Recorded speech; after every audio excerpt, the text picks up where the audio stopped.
On March 25th, two families will come before the Supreme Court to argue that an Obamacare mandate violates their religious freedom. Obamacare requires that employers provide coverage of abortion-inducing drugs and devices in their health plans, regardless of their religious or moral objection. The Greens, who founded Hobby Lobby, and the Hahns, who run Conestoga Wood Specialties, are Christians who say that this government mandate violates their freedom to provide health coverage that's consistent with their beliefs. If they don't comply with the mandate, these family businesses could face government fines of up to $100 per employee per day. Sarah Torre, a policy analyst at the Heritage Foundation, answers some tough questions on religious liberty and why it matters to all Americans. A lot of folks have looked at this and said this seems to primarily affect Catholics because it's primarily Catholics who are opposed to birth control and abortion. If you're a non-religious person or you're not Catholic, why do you care about this? Well, take just the Greens and the Hahns, for example, the two families that will be at the Supreme Court. The Greens are evangelicals, the Hahns are a Christian Mennonite family. They actually don't even have a problem with contraception. They only have a problem with 4 drugs and devices that can cause an abortion. They're supported at the Supreme Court by Orthodox Jews, Muslims, Hindus, who have all written briefs supporting them because they recognize that the constitutional principles that protect the Greens and the Hahns also protect kosher butchers or Bible publishers or a whole host of religious charities. Sarah, for conservatives, there's been a lot of focus on the burden on employers, the business owner who doesn't want to provide birth control. But what about the young woman who works at a place where the business owner says, I don't want to provide contraception as part of our health care plan because of my religious beliefs? What do you say to that 20-something or 30-year-old woman?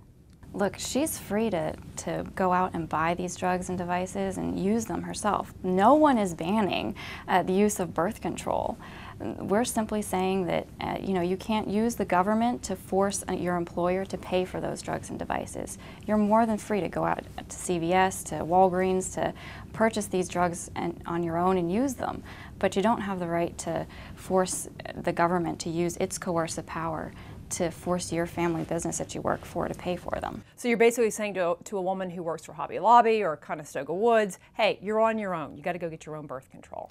You know what, one thing most people don't actually understand about these cases that are at the Supreme Court is that Hobby Lobby and Conestoga actually will pay for coverage of contraception. They only have a problem with 4 out of the 20 drugs that they're required to cover under this mandate. And those are drugs that can act to end a life, to cause a very early abortion. And they simply don't want to be participating in paying for those drugs and devices. But what about those who would say, look, I don't believe in really medicine generally, okay? There are religious groups out there who don't think that we should be using a lot of different types of medicines.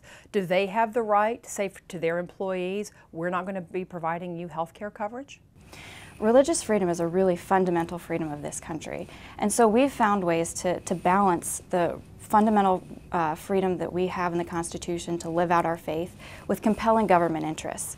So the law that's before the Supreme Court that the Hahns and the Greens have brought their claims under is called the Religious Freedom Restoration Act. This is a law passed by broad bipartisan support at 1993. It was signed into law by President Bill Clinton, and it provides this framework for balancing religious beliefs with compelling government interests. So the religious protections that we're talking about that the White House, Health and Human Services said they've put into place would not cover somebody like Hobby Lobby. Exactly. The so-called accommodation that they keep talking about basically only applies to religious nonprofits, so it doesn't apply to businesses like the Greens and the Hahns who are at the Supreme Court. And that's only just a really complicated accounting gimmick, basically, and a complicated way of enforcing the mandate against religious charities. It provides no real protection for them, no protection whatsoever for family businesses who simply want to continue being able to live out their faith in how they work and serve others. Tell us what's at the heart of these cases, why they've made it all the way to the High Court. From the beginning of this mandate, the implementation, the construction of it, the Obama administration has made one thing very clear, that your faith is a private affair. You can follow your beliefs, exercise your faith in your home, your house of worship, but step outside those 4 walls to build a business, to run a charity, and your religious freedom ends. We know that that's not in line with the Constitution or federal laws protecting religious freedom.